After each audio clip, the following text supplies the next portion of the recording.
हमारी केंद्र की सरकार प्रधानमंत्री नरेंद्र मोदी जी के नेतृत्व में निरंतरता में विकास की राह पर आगे बढ़ने का काम कर रही है, तो वहीं दूसरी तरफ हमारी राज्य सरकार एनडीए गठबंधन मुख्यमंत्री नीतीश कुमार जी के नेतृत्व में डबल इंजन की सरकार बनाकर आगे बढ़ने का कार्य कर रहा है। आज जब यहाँ आप लोगों के बीच आया हूं, जिस तरीके से 6 तारीख को पहले चरण का मतदान हुआ है और जो जानकारी हम लोगों के पास आई है, जो रुझान सामने आए हैं, उससे एक बात तय है, एक बात स्पष्ट है कि आगामी 14 तारीख को परिणामों के बाद बिहार में एक बार फिर से एनडीए की सरकार बनने जा रही है। इसमें कहीं कोई संदेह नहीं है। आप लोगों को कोई संदेह है क्या? एनडीए की सरकार बन रही है ना? तो अब जब एनडीए की सरकार बनने जा रही है, तो ऐसे में जरूरी है कि आप ऐसे नेता का चुनाव करें, आप ऐसे नेता को चुनकर हमारी विधानसभा में भेजने का काम करें, जो नेता मुख्य धारा के साथ जुड़ा हो, जो नेता सत्ताधारी पक्ष का हो, जो नेता एनडीए का प्रत्याशी हो, जो नेता हमारे लोक जनशक्ति पार्टी रामविलास का प्रत्याशी हो। और उसके लिए यहाँ रजौली विधानसभा से हमारे भाई विमल चंद्रवंशी जी, विमल राजवंशी जी, हमारे भाई विमल राजवंशी जी यहाँ से, और हमारी बहन विनीता मेहता जी गोविंदपुर से, हमारी बहन विनीता मेहता जी गोविंदपुर से। जरूरी है जब ये जीत कर जाए तो ये सदन में जाकर, विधानसभा में जाकर आपकी समस्या के समाधान के लिए कार्य करें। और ये तब संभव होगा जब सरकार के साथ ये लोग होंगे। अगर गलती से किसी गलत नेता का चुनाव हुआ तो वो नेता अगले 5 साल आपको सिर्फ बहाना बनाने का काम करेगा। 5 साल तक आपको बोलेगा कि भैया सरकार हमारी बात नहीं सुनती, तो मंत्री हमारी बात नहीं सुनते, तो प्रशासन हमारी बात नहीं सुनता। ऐसे में जब ये बातें हैं कि बिहार में एनडीए की सरकार बनने जा रही है, तो जरूरी है कि जब आप जिसको जिता कर भेजें तो वो उस सरकार का हिस्सा हो। जब यहाँ से, जब रजौली से विमल राजवंशी जी जब यहाँ से जीत कर जाएंगे, जब गोविंदपुर से मेरी बहन विनीता मेहता जी जब जीत कर जाएंगी, तो ये वो लोग होंगे जो मुख्यमंत्री जी के साथ बैठकर अपने अपने क्षेत्र के विकास के कार्य करवाएंगे, समस्या का समाधान करवाएंगे। और तो और केंद्र सरकार से संवाद कर मेरे प्रधानमंत्री नरेंद्र मोदी जी से संवाद कर अपनी अपनी विधानसभा के लिए, रजौली के लिए, गोविंदपुर के लिए केंद्र सरकार की बड़ी से बड़ी योजना ये ला पाएंगे। चिराग पासवान के साथ ये बैठकर खाद्य प्रसंस्करण उद्योग के क्या क्या उद्योग यहाँ पर लग सकते हैं, उसकी चर्चा हमारे साथ बैठकर ये करने का काम करेंगे। इसीलिए साथियों, आज ये आग्रह करने आया हूँ, जरूरी है रजौली के विकास के लिए, गोविंदपुर के विकास के लिए जरूरी है मुख्य धारा के साथ जुड़े रहना, क्योंकि इसमें कहीं कोई संदेह नहीं है कि हम लोग इस बार एक मजबूत सरकार बनाने जा रहे हैं। और उस मजबूत सरकार में हमारी विधानसभा की भी भागीदारी हो, ये जिम्मेदारी आप सब यहाँ पर मौजूद रजौली की महान जनता के ऊपर, जो लोग गोविंदपुर से यहाँ पर आए हैं, उनके ऊपर ये जिम्मेदारी बनती है कि इस बात को सुनिश्चित करें कि इनको जिताकर बिहार की विधानसभा में भेजकर न सिर्फ हम लोग ये सुनिश्चित करेंगे कि हमारा नेतृत्व करने वाला नेता सत्ताधारी पक्ष का है, बल्कि जानकार, पढ़े लिखे ऐसे लोग जो आपकी समस्या की जानकारी रखते हैं। ये दोनों, विमल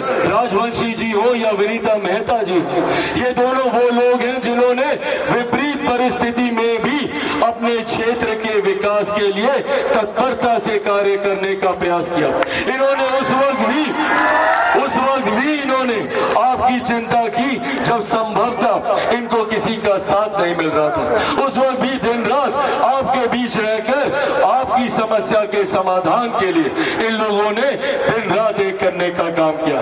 और आज तो साथियों, इनको केंद्र सरकार, राज्य सरकार पूरा समर्थन एनडीए का इनको मिल रहा है। तो ऐसे में ये मौका आपके हाथ से चूकना नहीं चाहिए। साथियों, एक तरफ हमारी केंद्र की एनडीए की सरकार मेरे प्रधानमंत्री नरेंद्र मोदी जी के नेतृत्व में इस बात को सुनिश्चित कर रही है कि अमीरी गरीबी के बीच की खाई को किस तरीके से दूर किया जाए, गांव शहर के बीच की दूरी को किस तरीके से कम किया जाए। गरीब कल्याण की योजनाओं के माध्यम से महिलाएं यहाँ पे भारी संख्या में मौजूद है।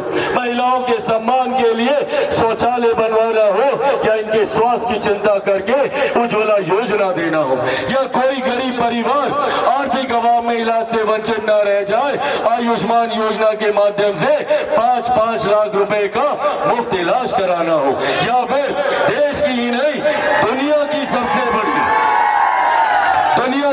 बड़ी गरीब कल्याण की योजना, जिसका श्रेय मैं मेरे नेता, मेरे पिता आदरणीय रामविलास पासवान जी को भी देता हूं कि आज उनकी वजह से प्रधानमंत्री गरीब जन कल्याण अन्न योजना के तहत देश में 80 करोड़ लोगों को मुफ्त में अनाज दिया जा रहा है। ये देन भी हमारी सरकारों की है। यहाँ राज्य में मुख्यमंत्री जी के नेतृत्व में किस तरीके से आर्थिक सशक्तिकरण किया जाए, पेंशन योजना में वृद्धि करने की बात हो या बिजली यूनिट को मुफ्त करने की बात हो, या महिलाओं के खाते में पहली किस्त में 10-10 हजार रुपए भेजकर उनको उद्यमी बनाने की सोच हो। आने वाले दिनों में दूसरी किस्त में 2 लाख रुपए और भेजे जाएंगे ताकि वो अपने व्यवसाय को स्थापित कर पूरे परिवार को पांव पे खड़ा करने का काम करे। साथियों, हमारी सरकार इस सोच के साथ आगे बढ़ रही है। वहीं दूसरी तरफ महागठबंधन है जो जात पात धर्म मजहब में हम लोगों को बांटता है, एम-वाई समीकरण की बात करता है। एम क्या है भैया? सांप्रदायिकता में बांटना। और जिनको इन्होंने एम सांप्रदायिकता करके बांटा, उस एम के लिए भी आज तक इन्होंने कभी कुछ नहीं किया, उन्हें सिर्फ अपना वोट बैंक बना के रखा। तो वहीं दूसरी तरफ वाई में सिर्फ एक परिवार है। मुख्यमंत्री बनेंगे तो खुद बनेंगे, जेल जाएंगे तो इनकी अर्धांगिनी मुख्यमंत्री बनेगी, अगली पीढ़ी आएगी तो बेटा मुख्यमंत्री बनेगा, सांसद बनने की बात आएगी तो बेटी मुख्यमंत्री बनेगी। कोई गरीब परिवार का वाई इनके यहाँ आगे नहीं बढ़ सकता। ये इनका एम-वाई समीकरण है। और वहीं दूसरी तरफ मेरा एम-वाई समीकरण है, पर मेरे एम में महिलाएं हैं तो मेरे वाई में मेरे तमाम युवा साथी हैं। इस एम-वाई समीकरण के साथ मैं आगे बढ़ रहा हूं। जात पात धर्म मजहब से उठकर सबको एक साथ लेकर आगे बढ़ने की सोच रखता हूं। बिहार को विकसित राज्य बनाने की सोच रखता हूं। बिहार को फर्स्ट और बिहारियों को फर्स्ट बनाने की सोच रखता हूं। इसीलिए साथियों, जरूरी है आप सबका साथ, आप सबका आशीर्वाद। मेरे प्रधानमंत्री नरेंद्र मोदी जी की सोच वाली सरकार बनाने के लिए, मुख्यमंत्री नीतीश कुमार जी के अनुभव वाली सरकार बनाने के लिए, जीतन राम मांझी जी के समर्थन वाली सरकार बनाने के लिए, उपेंद्र कुशवाहा जी के साथ वाली सरकार बनाने के लिए, और चिराग पासवान के बिहार फर्स्ट और बिहारी फर्स्ट की सरकार बनाने के लिए जरूरी है कि रजौली की जनता यहाँ से मेरे भाई विमल राजवंशी जी को भारी मतों से विजयी बनाने का काम करे, और वहीं दूसरी तरफ गोविंदपुर से मेरी बहन विनीता मेहता जी को भारी मतों से विजयी बनाने का काम करे। तो आशीर्वाद है ना भैया सबका? ऐसे नहीं, दोनों हाथ उठाकर आशीर्वाद दीजिए, दोनों हाथ उठाकर। साथियों, अब हमको बताइए आगामी 11 तारीख को रजौली में कितने नंबर पर बटन दबाइएगा? कितना नंबर? सबको पता? 5 नंबर। सब लोग दिखा दीजिए 5 नंबर। और छाप क्या रहेगा? हाँ, क्या रहेगा छाप? ये अरे प्रभु, हम अपने साथ लेकर आए अपना चुनाव चिन्ह। ये है हमारा छाप, हेलीकॉप्टर छाप। इस पर 5 नंबर पर रजौली की जनता को बटन दबाकर आशीर्वाद देना है। और जो लोग यहाँ गोविंदपुर से हैं, बताइए कितने नंबर पर बटन दबाइएगा? 5 नंबर यहाँ पर भी है, हाँ 5 नंबर पर। और छाप तो आप लोग जान ही रहे, हेलीकॉप्टर छाप। तो आप अगर गोविंदपुर 2 है, अरे गोविंदपुर से कौन कौन है भैया यहाँ पे? तो गोविंदपुर में कितना नंबर है भैया? 2 नंबर। गोविंदपुर में 2 नंबर है। जितने लोग गोविंदपुर से हैं 2 नंबर पर, 2 नंबर समझ रहे ना भैया, विजय का निशान होता है ये, ठीक। तो 2 नंबर पर रजौली में 5 नंबर, गोविंदपुर में 2 नंबर। और वो रहा हमारा चुनाव चिन्ह, हेलीकॉप्टर छाप पर बटन दबाकर अपना आशीर्वाद दीजिए। अब अगर आप सबका आशीर्वाद हो तो इनको विजय की माला समर्पित कर दी जाए। तो जोरदार ताली बजाकर आप लोग अपना आशीर्वाद दें।